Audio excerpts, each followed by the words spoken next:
मैं डॉक्टर उत्कर्ष सिन्हा आपके पास आना चाहूंगा। जो सारा आप सीन हम बिहार की बात करते हैं, बिहार में जो हमने देखा कि नीतीश कुमार ने आज जिस तरीके से मूव किए हैं और बाकी जो बार्गेनिंग की बात हो रही है, तो दोनों पर क्या इसको कैसे हम आकलन करें? कहीं अभी भी अविश्वास गहरा है ऐसा कह सकते हैं, और कहीं भारतीय जनता पार्टी जिस तरीके से खेल करती रही है, बहुत बार खेल किया है, और मैं तो कहीं शंका ये भी मुझे लग रही थी कि ऐसा ना हो कि कल हमने देखा था कि जब वो पर्ची पड़ी थी वसुंधरा राजे सिंधिया ने राजस्थान में, तो चौंक गई थी वो। तो ऐसा कुछ हो जाए कि वहां नीतीश कुमार की कुछ ऐसी स्थिति पैदा हो जाए कि वो पीछे हटे कुछ हो।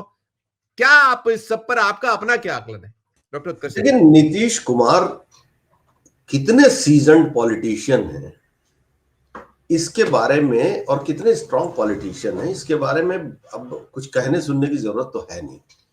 जो आदमी डायरेक्ट मेजॉरिटी के बिना 20 साल से मुख्यमंत्री पद संभाले हुए हैं, वो कमजोर राजनीति के तो है नहीं। और अविश्वास का जहां तक सवाल है, विश्वास तो राजनीति में विश्वास करना से ज्यादा तो गलतफहमी तो कोई चीज होती नहीं है। बात सही। और तब जबकि भारतीय जनता पार्टी के वर्तमान स्वरूप वाली पार्टी में तो नीतीश विश्वास भी नहीं करते। और आप देखिए कि चुनाव के ऐन पहले उन्होंने क्या किया था। जी हाँ, है ना। और पूरे चुनाव भर हम लोग बात करते रहे कि नीतीश कुमार क्या कर रहे हैं, कैसे कर रहे हैं। और जो एक नकारात्मक छवि नीतीश कुमार के साथ एक टैग लगा हुआ है पलटू का, वही कुछ लोगों के लिए उम्मीद की किरण भी बन गई कि वो पलट जाए इस बार भी। लेकिन नीतीश कुमार के अपने कैलकुलेशंस हैं, अपनी वैल्यू है, अपनी पॉलिटिक्स है। और संजीव भाई बिल्कुल सही कह रहे थे कि नीतीश कुमार ने आज फिर कंफ्यूज तो कर ही दिया ना। लेकिन ना नीतीश कुमार अभी हटने वाले हैं और ना भाजपा उनको अभी हटाने वाली है, क्योंकि बीजेपी अपने सामने बिल्कुल सही बात है कि ये आरोप लेना ही नहीं चाहेगी कि वो निर्ममता से किसी को साइडलाइन कर रही है। हाँ, ये ठीक है, ये पहले भी बातें थी, कोई नई बात थोड़ी है कि जेडीयू को तोड़ने पे निगाह रही क्योंकि दिल्ली का समीकरण बड़ा मजबूत है। लेकिन नहीं किया बीजेपी ने। ललन सिंह की बात होती थी, तमाम बातें होती थी, लेकिन नहीं किया। तो राजनीति ना, एक तो विश्वास अगर आपने किया तो आप फंसे। और नीतीश कुमार ने कभी किसी पे विश्वास किया हो तो बताइए, या नीतीश ने किसी को अपने ऊपर विश्वास करने दिया हो तो भी बताइए। नीतीश कुमार तो कब कहां चले जाते, तो वो बात नहीं है। बात यह है कि नीतीश कुमार का रिलेवेंस है, नीतीश कुमार की छवि है, नीतीश कुमार की फॉलोइंग है। बिहार में एक ऐसा नेता जिसका वोट कॉस्ट वोट जो है उतना ज्यादा नहीं है, बावजूद उसके वो 20 साल से मुख्यमंत्री हैं। तो उनके क्षमता और उनके उस पर संदेह नहीं है। लेकिन हाँ, मुझे भी लगता है कि जरूर अगर उन्होंने 19 तारीख तक टाला है इस मामले को, तो कई मसलों को वो सुलझा लेना चाहते हैं। Absolute absolute absolute absolute. और वो मसले वही हैं जो अविश्वास की वजह है। तो वो चाहे डिप्टी सीएम की बात हो, चाहे विधानसभा अध्यक्ष की बात हो, ये सारे विधानसभा अध्यक्ष तो ऐसे मौके पर बड़ा इंपॉर्टेंट हो जाता है ना। इंपॉर्टेंट बहुत तो इंपॉर्टेंट। वो चीजें नीतीश कुमार समझाएंगे। और बीच में अब अगले 2 दिन के लिए एक रास्ता तो उन्होंने जरूर छोड़ दिया कि सब चिंतित रहें कि हम क्या करने वाले हैं। तो मुझे लगता है कि बिहार में अगर कोई ये सोच रहा है कि नीतीश कुमार अचानक बीजेपी को और एलजेपी को हाशिए पर डाल के और बाकी लोगों के साथ सरकार बना लेंगे, तो मुझे लगता है कि सब बात वो हम भी नहीं मानते, वो नहीं मानते, ऐसा कुछ करेंगे नहीं मानते। लेकिन हाँ, नहीं, 1% भी बन जाए तो बहुत बड़ी बात है। सरकार एनडीए की ही बनेगी।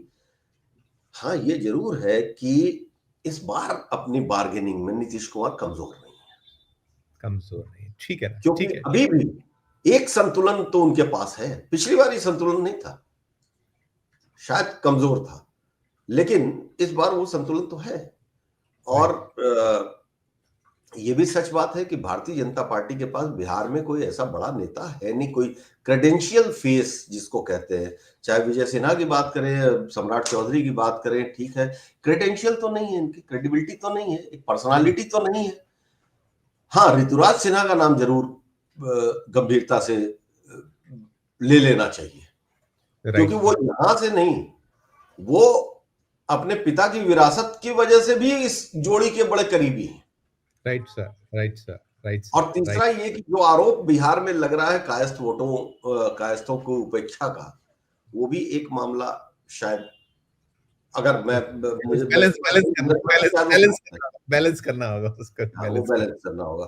तो बहुत सारी चीजें हैं चल रही हैं, और बिहार इंटरेस्टिंग रहा, पहले मिनट से इंटरेस्टिंग रहा, पूरे चुनाव में इंटरेस्ट रहा, नतीजे और इंटरेस्टिंग हो गए, और अब अगली जो घटना घटने वाली है वो और भी ज्यादा इंटरेस्टिंग है। बिल्कुल बिल्कुल। ऐसे में इन चीजों को कैसे हम देख सकते हैं, ले सकते हैं, और क्या सबक छुपे हैं इस राउंड में? यही इसी पे करूंगा। पहले आपसे चाहूंगा कि आपकी प्रतिक्रिया क्या है। असल में संजीव जी, क्या है कि ये जो फेनोमिना है ना, सत्ता वाला, ये हर दौर में रहा है। ऐसा तो है नहीं कि ये पहली बार देखने को मिल रहा है। भाई आखिर अगर इसी भारत का उदाहरण ले तो इंदिरा गांधी की इमरजेंसी क्यों थी ही। और ऐसा भी नहीं है कि जन आंदोलन पहले नहीं होते रहे हैं। हाँ, फर्क ये होता है कि डेमोक्रेसी और डिक्टेटरशिप के जो अप्रोच होते हैं, उन दोनों में चीजों के लिए स्पेस अलग अलग होता है। सिर्फ डिक्टेटरशिप के बाद अगर जनता विद्रोह करती है तो फिर चीजें ज्यादा खतरनाक होती हैं, रक्त रंजित होती हैं। डेमोक्रेटिक स्पेस में अगर कोई अप्रोच के भीतर अगर कोई आंदोलन होता है तो वो खूनी आंदोलन नहीं होता है, वो सत्ता परिवर्तन तो दोनों करती है, बात वो है। लेकिन ये सही बात है, सुरेंद्र राजपूत का ये ट्वीट, मैं इसको बहुत सीरियसली नहीं ले रहा हूं कि ये कोई संकेत है कि नहीं है। ठीक है, एक प्रतिक्रिया है। आज तमाम लोग इस तरह से अब बात कर रहे हैं कि तानाशाह का हश्र क्या होता है। अच्छा, ये आज से थोड़ी हो रही है, हमेशा से हुआ है, इतिहास में तानाशाह का हश्र हुआ है। तो क्या हम मान लें कि मतलब अब मान लें कि ये तानाशाही है भारत में, या कि ये उत्कर्ष सर, मैं उसमें एक चीज जोड़ना चाह रहा हूँ आपकी बात में, कि डिक्टेटरशिप, जो पहला दुनिया का डिक्टेटर था वो रोम का सिंसिनेटस था, और उसको डिक्टेटर इसलिए ही बनाया गया था कि वो रोम की रक्षा कर पाए, इसीलिए सारे अधिकार उसको दिए गए, और उसी के नाम पे सिंसिनेटी। तो वो ऐतिहासिक जरूरतों के हिसाब। बिल्कुल आप कह रहे हैं सही। और हर डिक्टेटर जब आता है पावर में तो वो एक देश की रक्षा के लिए ही आता है, चाहे एडल्फ हिटलर भी रहा हो या बहुत सारे लोग हैं, आते तो उसी नाम पर है, लेकिन बाद में वो फेनोमेना जो है डिक्टेटरशिप का, वो आता इमर्ज करता है। खैर, मेरा ये कहना है कि देखिए, भारत जैसे देश में हमको कभी ये बात की उम्मीद नहीं करनी चाहिए कि बुरी से बुरे हालात के भीतर कि नेपाल की तरह या मैक्सिको की तरह या बांग्लादेश की तरह, ये देश अलग मिजाज का है। इस देश में हिंसक आंदोलनों की उम्र बहुत लंबी नहीं रही। और ठीक है, मैं नहीं जानता अपने साथियों के बारे में, लेकिन मैं तो अपने जीवन छात्र राजनीति में भी आंदोलन में रहा, उसके बाद फिर तमाम और दूसरे आंदोलनों में रहा, और आना फ्री पास, जाना फ्री, पकड़े गए तो खाना फ्री के नारे लगा के हम चला करते थे। लेकिन तब भी हम हिंसक नहीं होते थे, हम एक लेवल तक जाते थे, वहां से टॉक होती थी और बात होती थी। लेकिन वक्त तो बदल रहा है। देखिए, जो विद्रोह है, ये जो फ्रस्ट्रेशन है, जो दिख रहा है, जो है बहुत लोगों के मन में है कि चीजें गड़बड़ हो रही, चीजें मैनिपुलेट हो रही, रिजल्ट असली नहीं है, ये भावना तो है बहुत सारे लोगों के बीच में। लेकिन अभी भी ये देश इस बात के लिए तैयार है कि लड़ने का यही तरीका सही है। अभी भी तमाम फैसलों के ऊपर सवाल या निशान उठने के बाद, सुप्रीम कोर्ट के फैसलों के ऊपर तमाम सवाल या निशान उठने के बाद, चंद्रचूड़ और बाकी जजों के बाद भी लोग अभी विश्वास करते हैं सुप्रीम कोर्ट पे। लोग अभी भी अपनी डेमोक्रेसी पे विश्वास करते हैं। और इसलिए मैं ये नहीं कह रहा हूं, मैं ये जरूर है कि किसी भी तानाशाह का अंत कभी अच्छा नहीं हुआ है, इतिहास में नहीं हुआ है। इदी अमीन से लेके और आप फर्डिनेंड मार्कोस से लेके और किसी का नाम आप ले लीजिए, जॉर्जिया को ले लीजिए, लेकिन अंत तो जब होता है तब होता है। फिलहाल तो चल रहा है, और चलने के पीछे लड़ाई का जो रास्ता है, चाहे पॉलिटिकल लीडरशिप का, चाहे सोसाइटी का, चाहे सिविल सोसाइटी का, वो अभी भी डेमोक्रेटिक रास्ता है, और ये डेमोक्रेटिक रास्ता ही इसको आगे तक ले जाए। Right sir, right sir, right. मैं